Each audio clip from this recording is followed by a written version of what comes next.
Hello everyone, a very good morning to all of you. Hope all of you are doing well and welcome to everyone in SST NCERT series. आप सभी जानते हैं कि हम इसमें polity discuss कर रहे हैं, क्लास 6 की पॉलिटी डिस्कस कर रहे हैं, जिसमें 6 चैप्टर आपके हो चुके हैं। ये 7th चैप्टर है। इसके बाद 2 और चैप्टर बचते हैं। उसके बाद आपकी क्लास 6 की पॉलिटी पूरी कंप्लीट हो जाएगी। एंड हमने अपनी हिस्ट्री पूरी कंप्लीट कर ली है 6, 7, 8 की। बस 2 चैप्टर बचे हैं, वो भी आपको मिल जाएंगे। ठीक है ना। बात करें अगर ज्योग्राफी की, तो क्लास 6 की ज्योग्राफी पूरी कंप्लीट हो गई है। 7th की ज्योग्राफी चल रही है, जिसमें 3 चैप्टर हो गए हैं आई गेस। ठीक है। रिमेनिंग की अगर हम बात करें तो आपकी पॉलिटी 8th क्लास की बचती है और 7th क्लास की पॉलिटी बचती है। ज्योग्राफी आपकी 8th क्लास की बचती है और 7th के कुछ चैप्टर्स बचते हैं। ठीक है। तो ये जो टारगेट है ये भी मैं कंप्लीट कर दूंगी। ठीक है। बात ये है कि मैं 3 से 4 वीडियोस एक दिन में कंप्लीट करवा रही हूँ, बट आप ज़्यादा वीडियोस होने की वजह से कम देख पा रहे हो, इसलिए मैं सोच रही हूँ थोड़ा गैप पर करके भी वीडियोस मिले आपको, क्योंकि एक साथ मिल रही हैं तो नहीं देख पा रहे हो आप, ये बात है। ठीक है ना। अब हम अपना चैप्टर स्टार्ट करते हैं, नगर प्रशासन। ठीक है। और ये आप सीरीज अगर फॉलो कर लेते हैं तो आप 50+ आराम से गेन कर सकते हो। ठीक है। Now let's start our video. देखिए चैप्टर है आपका नगर प्रशासन। इससे पहले हमने पंचायत के बारे में पढ़ा था और गांव के प्रशासन के बारे में पढ़ा था। ये सब कुछ हम पढ़ चुके थे। तो अगर हम बात करते हैं कि गांव के क्षेत्र के या ग्रामीण क्षेत्रों का के शासन की बात करें कि वहाँ पे प्रशासन कैसे चलता है, वहाँ कैसे संचालित होती हैं चीज़ें, तो पंचायत के बारे में पढ़ा था वहाँ के परिप्रेक्ष्य में। ठीक। अब अगर हम यहाँ के परिप्रेक्ष्य में शहर की बात करें तो शहर की व्यवस्था के लिए क्या है, नगर निगम की जरूरत है, म्युनिसिपल कॉर्पोरेशन की। ये क्या करता है म्युनिसिपल कॉर्पोरेशन आपका? सड़कों पर रोशनी व्यवस्था है, इस रोशनी व्यवस्था करवाने की, कूड़ा इकट्ठा करना, पानी उपलब्ध कराना, ये सारी चीजों को कौन व्यवस्थित करता है? नगर निगम, म्युनिसिपल कॉर्पोरेशन। ठीक है ना। अगर हम बात करें कि जैसे छोटे कस्बे हैं तो उनमें कौन करता है? उनमें आपकी नगर पालिका, जिसे हम म्यूनिसपैलिटी बोलते हैं, वो कार्य करती। ठीक है। तो इस चैप्टर में कहानी के माध्यम से दिया है, पूरी पॉलिटी में कहानी ही दी रखी है, क्योंकि छोटे बच्चों को समझाना है तो कहानी के थ्रू। मैंने पढ़ रखा है, मैं आपको जस्ट ओवरव्यू करवा देती हूँ। ठीक है। जहाँ जहाँ जो इम्पोर्टेंट होगा उसको हम अच्छे से डिस्कस कर लेंगे। देखिए इस चैप्टर में ये है कि एक गांव के मुकाबले शहर बहुत ज़्यादा बड़ा होता है और बहुत फैला हुआ होता है, गलियाँ ज़्यादा इसकी चौड़ी होती हैं और यहाँ के बाज़ार में भी बहुत ज़्यादा भीड़ भाड़ होती है शहर की मार्केट में। ठीक है।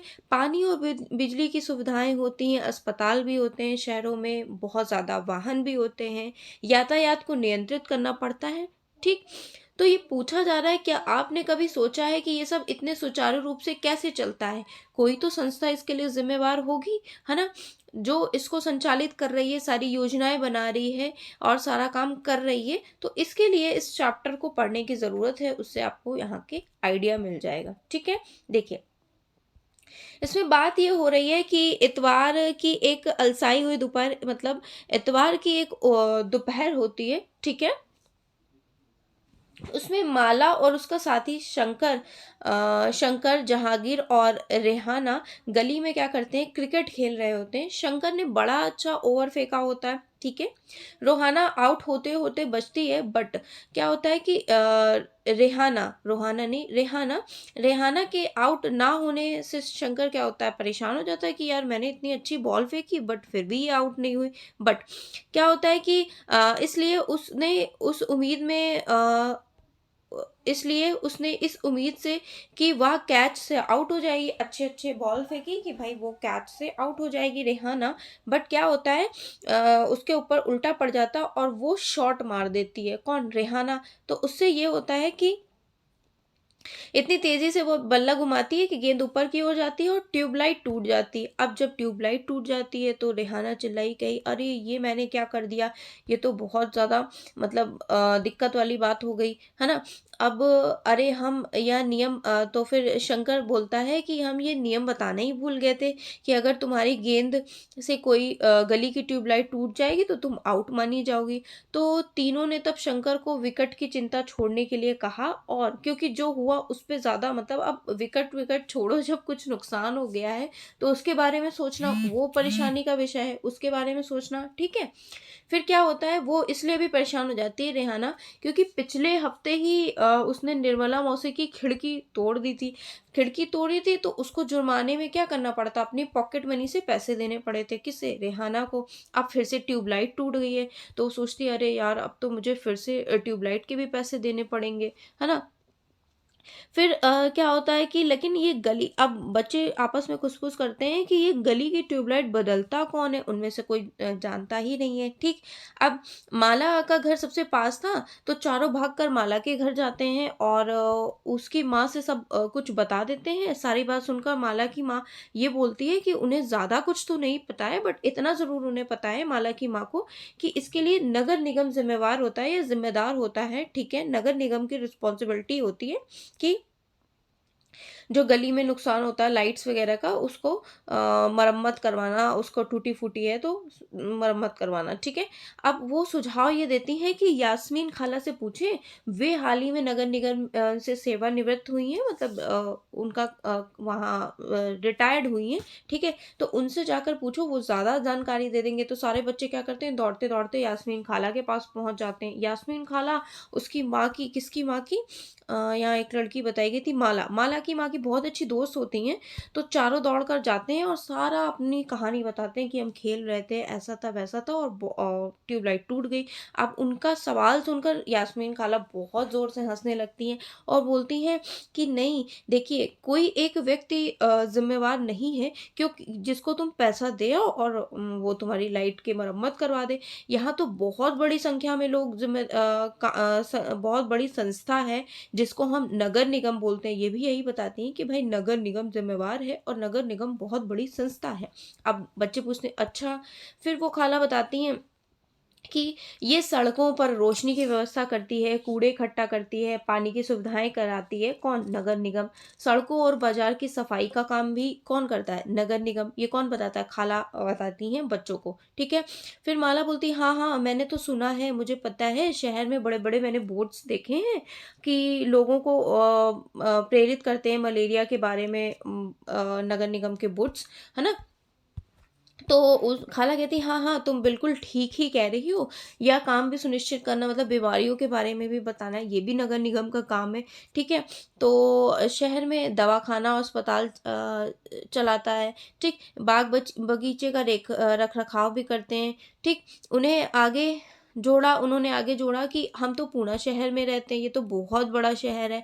अब यहाँ का प्रशासन चलाने वाले संस्था को नगर निगम कहते हैं। छोटे कस्बे में इसे क्या बोलते हैं? नगर पालिका। हम पहले ही बता चुके हैं, जो छोटे कस्बे में कार्य करने वाले निकाय होते हैं उन्हें हम नगर पालिका बोलते हैं, म्युनिसिपैलिटी बोलते हैं, और जो बड़े एरिया में कार्य करते हैं, बड़े शहरों में, उसे हम नगर निगम बोलते हैं, ठीक है। इतना हम डिस्कस कर चुके थे पहले भी ना।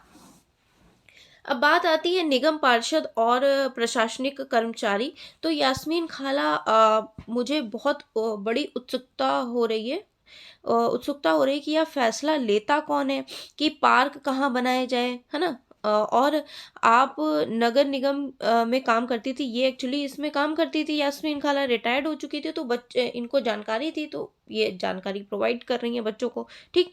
तो क्या ऐसे मज़ेदार निर्णय लेने भी पड़ते थे? तो रेहाना यास्मीन खाला से पूछती, तो खाला जवाब देती, नहीं नहीं रेहाना, मैं तो नगर निगम के सिर्फ अकाउंट्स विभाग में थी, ठीक है। जो जिसमें मैं क्या करती थी, मासिक तनख्वाह की पर्चियाँ बनाती थी कि किसको कितनी सैलरी जाएगी, ठीक है। अब देखिए, वो समझाती हैं खाला कि शहर का आकार बहुत बड़ा होता है, तो नगर निगम को कई निर्णय लेने होते हैं। इस तरह शहर को साफ रखने के लिए भी बहुत सारे काम करने पड़ते हैं। ज़्यादातर निगम पार्षद ही निर्णय लेते हैं कि अस्पताल या पार्क कहाँ बनेगा। तो अस्पताल और पार्क बनाने का निर्णय कौन लेता है? निगम पार्षद लेते हैं। कौन लेते हैं? निगम पार्षद, ठीक है। अब बात ये है कि जो जैसे हमने पंचायत में पढ़ा था ना कि गाँव को अलग-अलग वार्ड्स में बाँटा, फिर वहाँ से लोग चुने गए, ठीक है? फिर वहाँ चुनाव हुआ, तो वैसे ही यहाँ पे होता है कि शहर को अलग-अलग वार्ड्स में बाँट दिया, ठीक है? फिर मान लीजिए ये शहर है, शहर को अलग-अलग वार्ड्स में बाँटा, क्षेत्र में बाँटा, फिर यहाँ से एक-एक उम्मीदवार चुना गया, फिर उन्होंने नगर निगम पार्षद चुना, फिर ये सब नगर निगम पार्षद क्या करेंगे? नगर निगम का गठन करते हैं, ठीक? तो वही इन्फॉर्मेशन यहाँ पे दे रखी है कि शहर को अलग-अलग वार्डों में बाँटा जाता है, हर वार्ड में से एक पार्षद चुना जाता है। फिर नगर निगम के कुछ निर्णय ऐसे होते हैं जो सारे शहर को प्रभावित करते हैं, जैसे कि ऐसे जटिल निर्णय पार्षदों के समूह द्वारा लिए जाते हैं, कोई एक पार्षद नहीं लेता है, पार्षदों के समूह, ठीक है? और ये पार्षद मिलकर क्या बनाते हैं? समितियाँ जो विभिन्न मुद्दों पर विचार-विमर्श करती हैं। जैसे अब मुद्दे क्या होते हैं समितियों के विचार-विमर्श के, पार्षद समितियों के, वो हम बताने जा रहे हैं।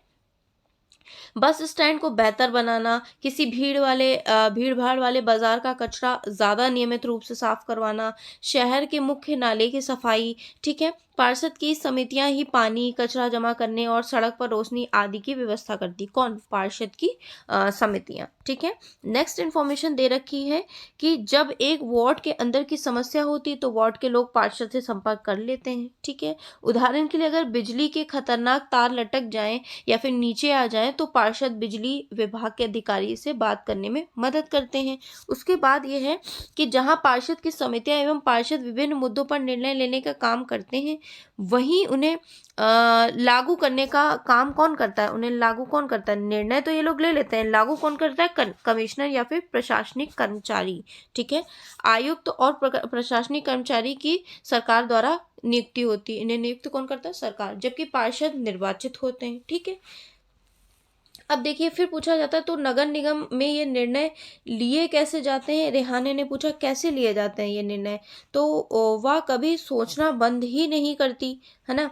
अब बात यहाँ पे आती है बच्चों के सवाल से खाला ये जो होती हैं यास्मीन खाला, ये बहुत खुश हो जाती हैं कि सारे वार्डों के पार्षद मिलते हैं, सबकी सम्मिलित राय से एक बजट बनाया जाता है, उसी बजट के अनुसार पैसे खर्च किए जाते हैं। पार्षद यह प्रयास करते हैं कि वार्ड की विशिष्ट ज़रूरत परिषद के सामने रखी जाए, फिर निर्णय प्रशासनिक कर्मचारी लेते हैं। ठीक?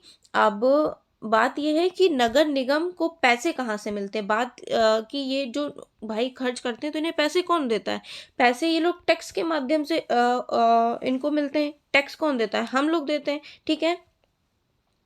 अलग-अलग तरीके से इकट्ठा किए जाते हैं, राशि का बड़ा भाग लोगों द्वारा टैक्स द्वारा एकत्रित होता है। अब देखिए, जितना बड़ा घर होगा उतना ज़्यादा टैक्स देना होगा। निगम के पास जितना पैसा आता है उसमें संपत्ति कर से केवल 25 से 30% पैसा संपत्ति कर से ही आ जाता है, ठीक है? अब देखिए शिक्षा पर भी कर लगता है, टैक्स लगता है, किसी दुकान या होटल के मालिक हैं तो उस पर भी टैक्स देना पड़ेगा। हाँ, अगली बार जब आप सिनेमा देखने जाएँगे तो टिकट पर ध्यान से देखिएगा कि मनोरंजन के लिए भी आपको टैक्स देना पड़ता है, मतलब सब चीज़ पे टैक्स देना पड़ता है। ओके, नेक्स्ट इन्फॉर्मेशन ये लिखी है कि ठीक है, ये है कि उनके काम के बारे में पूछा नहीं था। बड़े व्यक्ति, हाँ, ये जो यास्मीन खाला होती हैं तो ये खुश इसलिए होती हैं कि किसी बड़े वो सेवानिवृत्त भी हो चुकी, उनकी जॉब भी खत्म हो गई, मतलब रिटायर्ड भी हो गई। आज वो कबाब लाने चली जाती हैं, ठीक है? फिर जहांगीर ने रसोई में खड़े होकर तेजी से अपने कबाब खा लिए और फिर ऊंची आवाज में भी पूछने लगते, यास्मीन खाला ये तो बता दो, नगर निगम जिस कूड़े कचड़े को इकट्ठा करता है वह जाता कहाँ है? बाकी बच्चे अभी कबाब ही खा रहे थे। यास्मीन खाला ने बताना शुरू किया। इस सवाल का जवाब बड़ा मज़ेदार है। जैसा कि तुम लोग जानते हो कि कचरा हर गली में फैला हुआ है, ठीक है? पहले हमारी पड़ोस की गली का भी यही हाल था, चारों तरफ कूड़ा फैला हुआ था। अगर कूड़े को इकट्ठा करके हटाया ना जाए तो मक्खियाँ भिन-भिनाने लगती और आस-पास कुत्ते, चूहे इनका जमावड़ा हो जाता है। फिर क्या होता है, बहुत सारी बीमारियाँ भी फैल जाती हैं। तो क्या होते हैं, पेरेंट्स क्या करते हैं, मना करते हैं अपने बच्चों को क्रिकेट खेलने के लिए, है ना? तो कुछ टाइम ऐसा भी हुआ। अब वो कहते हैं कि लोगों का विरोध अब क्या है, लोगों का विरोध। यास्मीन खाला ने अपनी बात रखी, मोहल्ले की औरतों ने अब देखिए मोहल्ले की औरतें क्या करती हैं, इन सब से बड़ी नाराज़ होती हैं। वे सलाह लेने मेरे पास आती हैं, मेरी खाला के पास जाती हैं। उन्हें कहा कि मैं विभाग के किसी अधिकारी से इस मामले पे बात करने की कोशिश करूँगी, मगर मैं भी निश्चित तौर पर यह बात नहीं कर सकती कि कितना समय लगेगा, क्योंकि इस पर गंगाबाई ने बताया कि हमें अपने वार्ड के पार्षद के पास जाना चाहिए। किसके पास जाना चाहिए? वार्ड में पार्षद होते हैं, उनके पास समस्या लेकर जाना चाहिए। आखिर हम ही ने तो वोट देकर उन्हें चुना है, तो उनके पास ही अपनी समस्या लेकर जाएँगे। फिर गंगाबाई ने महिलाओं को एकजुट किया और पार्षद के पास पहुँची, ठीक है?